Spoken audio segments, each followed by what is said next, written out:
Efficient competitions and online learning with strategic forecasters. In a forecasting competition, N forecasters submit predictions for M binary events. After their predictions are submitted, we look at the outcomes and try and determine which of these forecasters was the best, and we choose them as the winner of the competition. So what does a competition look like?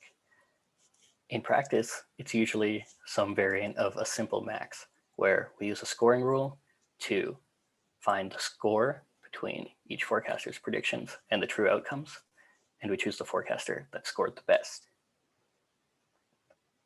But does simple max do what we want all the time? It turns out it does not. So let's look at this example where we have one event and it's a fair coin flip. So it happens 50% of the time. We have three forecasters. If the coin comes up heads, then Alice's score will be 0.99 and all the other scores will be lower, so she'll win. If it comes up tails, Bob's score will be 0.99, so he'll win. No matter what, Cassie will only score 0.75, so she can never win.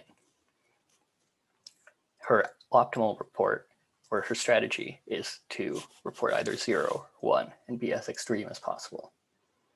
And it turns out this actually happens with more than one event. This isn't some special cherry-picked case.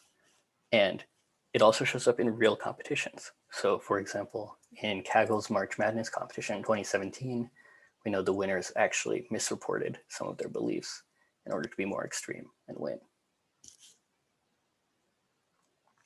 So there are proposed solutions. Witkowski et al.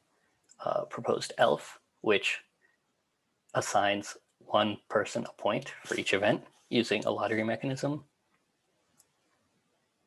When that lottery satisfies some properties of wagering mechanisms, it will be truthful, and forecasters have no incentive to misreport. However, in this case, the number of events ELF needs is O of n squared log n. So for n forecasters, we need more than n squared events to be confident that we're choosing the best forecaster. And we ask if this is good enough. If we look back at that March Mania competition, they had 442 forecasters, but only 2,278 events, where n squared log n would be well over 1 million. So in practice, this may not actually work. That motivates our central question, which is, can we pick a forecaster with the best beliefs using fewer than n squared log n events? In our paper, we show 3 main results. The first is a tighter analysis of ELF. So ELF actually, we can lower the upper bound to just n log n events, and we can also show a corresponding lower bound. So this analysis is tight.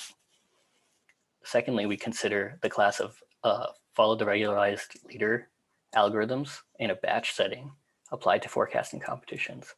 And we showed that they satisfy a similar property called approximate truthfulness, which means that they only need log n events. And in fact, this is the lower bound, so we cannot do better than this.